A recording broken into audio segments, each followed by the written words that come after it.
जय हिंद। कभी सोचा है कि अदालत में किसी इंसान का अच्छा या बुरा होना उसके केस पर कितना असर डाल सकता है? क्या किसी का शरीफ होना उसे बचा सकता है? आज हम नए भारतीय साक्ष्य अधिनियम 2023 के इसी दिलचस्प और जटिल सवाल को समझने जा रहे हैं। चरित्र का सबूत। ये कानूनी दांव पेंच आपकी सोच बदल सकता है। तो चलिए इसे परत दर परत समझते हैं।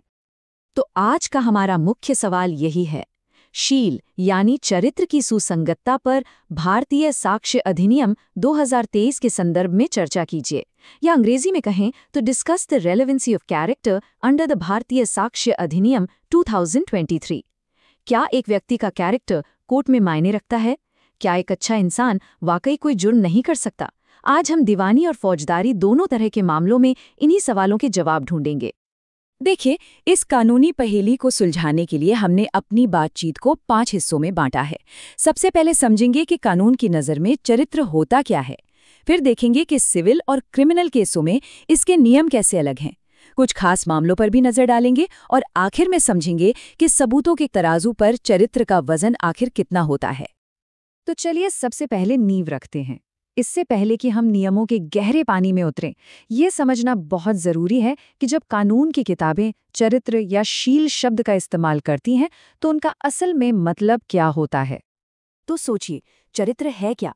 वेबस्टर के अनुसार ये उन सभी खासियतों का एक मिक्सचर है जो हमें दूसरों से अलग बनाती हैं। हमारी आदतें, हमारा स्वभाव, एक तरह से ये हमारी पहचान है, और यही परिभाषा हमारी आगे की पूरी चर्चा का आधार बनेगी। और यहीं पर कानून एक बहुत ही बारीक लाइन खींचता है। वो चरित्र को 2 अलग-अलग नजरियों से देखता है। एक है ख्याति यानी रेप्यूटेशन, मतलब दुनिया आपको कैसा समझती है, आपकी पब्लिक इमेज क्या है।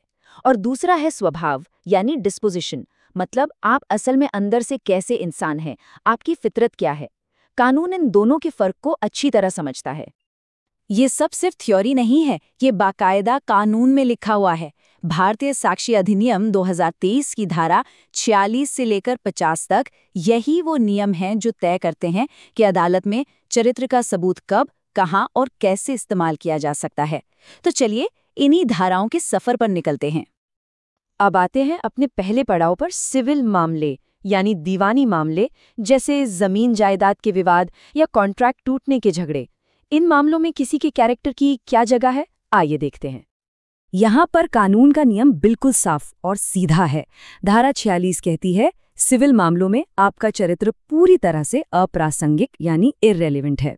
मतलब अगर किसी पर लापरवाही से गाड़ी चलाने का केस है तो वो ये दलील नहीं दे सकता कि जज साहब, मैं तो बहुत ही शरीफ और सावधान इंसान हूं, मुझसे ऐसी गलती हो ही नहीं सकती।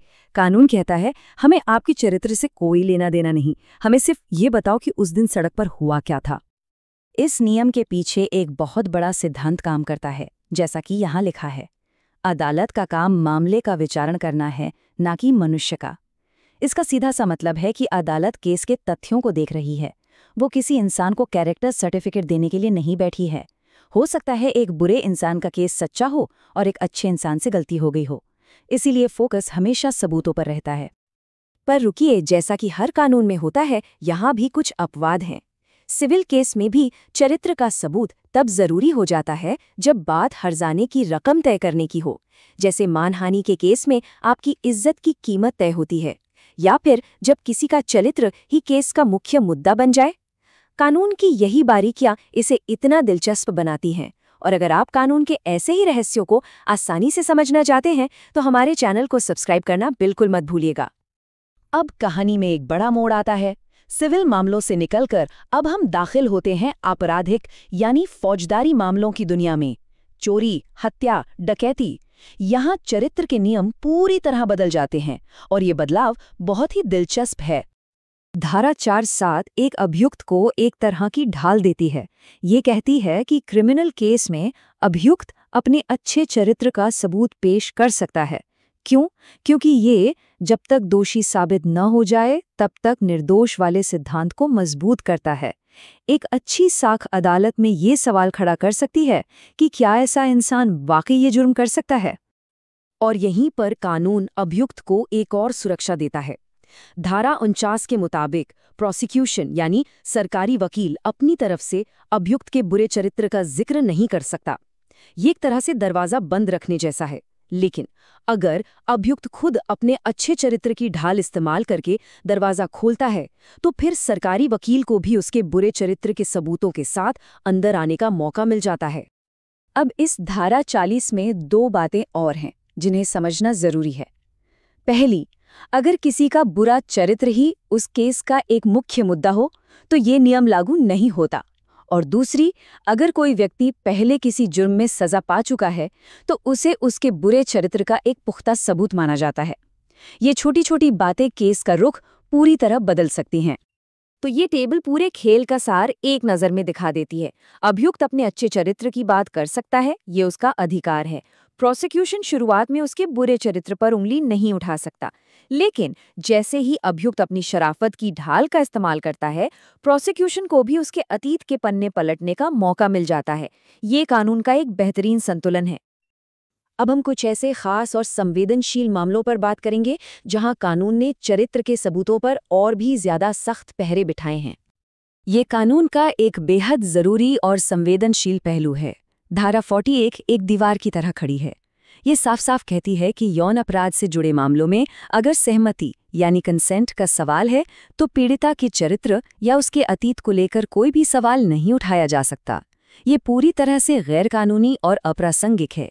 ये नियम पीड़िता की गरिमा की रक्षा के लिए बनाया गया है। और ये लाइन इस धारा 48 की आत्मा है। अभियुक्त को पीड़िता के चरित्र पर उंगली उठाने की छूट नहीं दी जा सकती। इसका मकसद बिल्कुल साफ है, केस को अपराध पर केंद्रित रखना है, पीड़िता पर नहीं। न्याय की तराजू में सिर्फ उस घटना के सबूत तौले जाने चाहिए, किसी का अतीत नहीं। चलिए एक बार फिर से सिविल मामलों की तरफ लौटते हैं और धारा 50 को समझते हैं। याद है हमने एक अपवाद की बात की थी, ये वही है। यहाँ चरित्र का सबूत तब बहुत अहम हो जाता है जब बात हर्जाने यानी मुआवजे की रकम पर आती है। इसका सबसे अच्छा उदाहरण है मानहानि का केस। जिस व्यक्ति की समाज में जितनी ज्यादा इज्जत, जितनी अच्छी साख होगी, उसकी मानहानि होने पर उसे उतना ही ज्यादा मुआवजा मिल सकता है।